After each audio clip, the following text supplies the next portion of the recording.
সকলকে স্বাগতম জানাই মুক্তাগাছার ইতিহাস মিডিয়া ইউটিউব চ্যানেলে। মুক্তাগাছার ইতিহাস মিডিয়া ইউটিউব চ্যানেলের আজকের আয়োজনে থাকছে সপ্তম জাতীয় সংসদে স্বরাষ্ট্রমন্ত্রী হিসাবে নাসিমের জীবনী। তাহলে চলুন শুরু করি ভিডিওটা।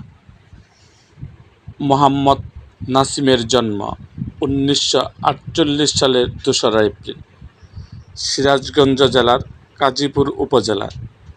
তার পিতা শহীদ ক্যাপ্টেন এম মুনছুর আলী এবং মাতা আমেনা মুনছুর। পিতা এম মুনছুর আলী বাংলাদেশের মুক্তিযুদ্ধের অন্যতম সংগঠক, মুক্তিযুদ্ধকালীন বাংলাদেশ সরকারের মন্ত্রী, স্বাধীন বাংলাদেশের তৃতীয় প্রধানমন্ত্রী ছিলেন। মোহাম্মদ নাসিম পাবনার এডওয়ার্ড কলেজে পড়াশোনা করেন। তিনি ছাত্র সংগঠন ছাত্র ইউনিয়নের নেতা ছিলেন। 1966 সালে শেখ মুজিবুর রহমান 6 দফা আন্দোলনের এক সমাবেশে অংশ নিতে পাবনায় যান এবং পরে তিনি মুনছুর আলীর বাড়িতে যান। সেখানে তিনি জানতে পারেন যে নাসিম ছাত্র ইউনিয়নের নেতা। শেখ মুজিবুর রহমানের অনুরোধে নাসিম আওয়ামী লীগের ছাত্র সংগঠন ছাত্রলীগের একটি অনুষ্ঠানে হাজির হন এবং পরবর্তীকালে এই সংগঠনে যোগ দেন। 1967 সালে নাসিম এডওয়ার্ড কলেজ ছাত্র ইউনিয়নের নির্বাচনে নির্বাচিত হন। এডওয়ার্ড কলেজ থেকে এইচএসসি পাশের পর তিনি ঢাকায় এসে জগন্নাথ কলেজ, বর্তমান জগন্নাথ বিশ্ববিদ্যালয়ে ভর্তি হন এবং এখান থেকে রাষ্ট্রবিজ্ঞান বিষয়ে স্নাতক ডিগ্রি অর্জন করেন। বাংলাদেশের মুক্তিযুদ্ধের সময় নাসিম মুজিবনগরের সরকারের পক্ষে কাজ করেন। রাজনৈতিক জীবন 1986, 1991, জুন 1996, 2001, 2014 ও 2018 সালেও সংসদ সদস্য হিসাবে নির্বাচিত হন মোহাম্মদ নাসিম।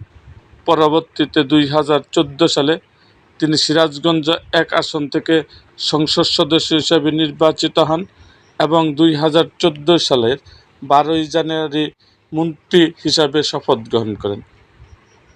ছাত্র ইউনিয়নের মাধ্যমে 60-এর দশকে ছাত্র রাজনীতি জীবন শুরু হলেও পরবর্তী বঙ্গবন্ধুর সরাসরি প্রভাবে তিনি ছাত্রলীগে যোগদান করেন। ছাত্র অবস্থায় 1966 সালে তিনি পাবনা অঞ্চলে ভুট্টা আন্দোলন সংগঠিত করলে পিতা এম মুনছুর আলীর সঙ্গে কারারুদ্ধ হন। 1971 সালে বাংলাদেশের স্বাধীনতার পর মোহাম্মদ নাসিম আওয়ামী লীগের পাবনা জেলা শাখার যুগ্ম সচিব হন। 1973 সালে প্রথম জাতীয় সংসদ নির্বাচনে তিনি আওয়ামী লীগের মনোনয়ন লাভের চেষ্টা করে ব্যর্থ হন। তাকে পরে আওয়ামী লীগের যুব শাখা বাংলাদেশ যুবলীগের প্রেসিডিয়াম সদস্য করা হয়। 1975 সালে বাকশাল ঘটনার পর তাকে এর সাধারণ সম্পাদক নিযুক্ত করা হয়। 75-এর হত্যাকাণ্ডের পর মোহাম্মদ নাসিমকেও গ্রেপ্তার করা হয়। সেই সময় দীর্ঘদিন তাকে কারাগারে থাকতে হয়। 1981 সালে আওয়ামী লীগের সম্মেলনের মাধ্যমে ছাত্র রাজনীতি থেকে জাতীয় রাজনীতিতে প্রবেশ করেন নাসিম। ওই সম্মেলনে আওয়ামী লীগের যুব সম্পাদক নির্বাচিত হন।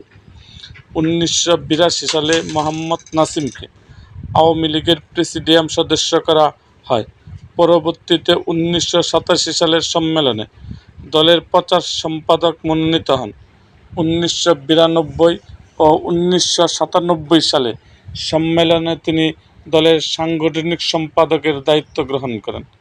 2002 সালে আগ পর্যন্ত কেন্দ্রীয় কমিটিতে সাংগঠনিক সম্পাদকের পদ একটি ছিল। এরপর থেকে বিভাগ ভিত্তিক সাংগঠনিক সম্পাদকের দায়িত্ব দেওয়া হয়। 2002 ও 2008 সালে অনুষ্ঠিত দলের সম্মেলনে তাকে দলের কার্যনির্বাহী কমিটির 1 নম্বর সদস্য পদে রাখা হয়। 2012 সালের সম্মেলনে তাকে দলের সভাপতিমণ্ডলীর সদস্য পদে পদোন্নতি দেওয়া হয়। পরপর 3 মেয়াদে তিনি এই দায়িত্ব পালন করেন। 1986 সালে মোহাম্মদ নাসিম তৃতীয় জাতীয় সংসদ নির্বাচনে অংশগ্রহণ করেন। সিরাজগঞ্জ এক সংসদীয় আসন গাজীপুর থেকে 5 বার বিজয়ী হন তিনি। 1991-এ তিনি জাতীয় সংসদের বিরোধী দলের চিফ হুইপ হিসেবে দায়িত্ব পালন করেন।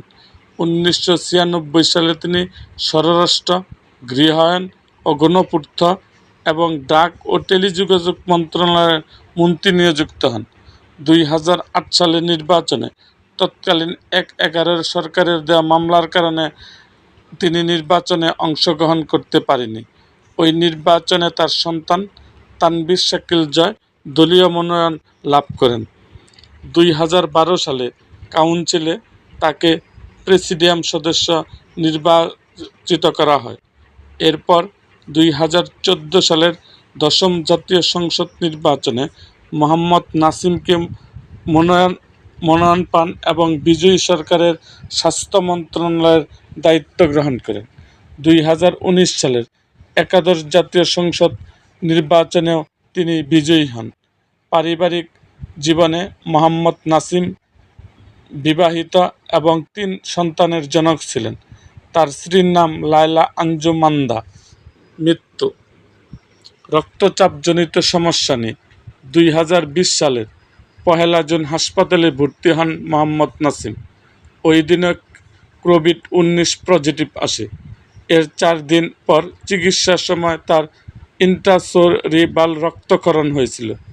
এরপর 4 জুন অবস্থার উন্নতি হয়, তবে পুনরায় 5 জুন ভোরে তিনি বড় ধরনের স্ট্রোক করেন।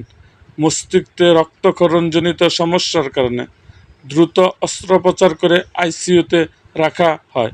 তার চিকিৎসায় বাংলাদেশ মেডিকেল বিশ্ববিদ্যালয়ের উপাচার্য কনক কান্তি বড়ুয়ার নেতৃত্বাধীন 7 সদস্য বোর্ড গঠিত হয়। এরপর 2 দফায় 72 ঘণ্টার পর্যবেক্ষণে ছিলেন। এর মধ্যে পরপর 3 বার নমুনা পরীক্ষা করে করোনা ভাইরাস অনুপস্থিত পাওয়া যায়। 12 জুন পরপর কয়েকদিন স্থিতিশীল থাকার পরে পুনরায় অবস্থার অবনতি ঘটে। পরবর্তীতে 2020 সালের 13 জুন ঢাকায় বেলা 11টা 10 মিনিটে মৃত্যুবরণ করেন তিনি। এরকম আরও ভিডিও পেতে এবং রাজনৈতিক অঙ্গনের নানা ঘটনা ও ইতিহাস জানতে আমাদের মুক্তাগাছার ইতিহাস মিডিয়া ইউটিউব চ্যানেলটিকে সাবস্ক্রাইব করুন এবং পাশে থাকা বেল আইকনটি বাজিয়ে দিন।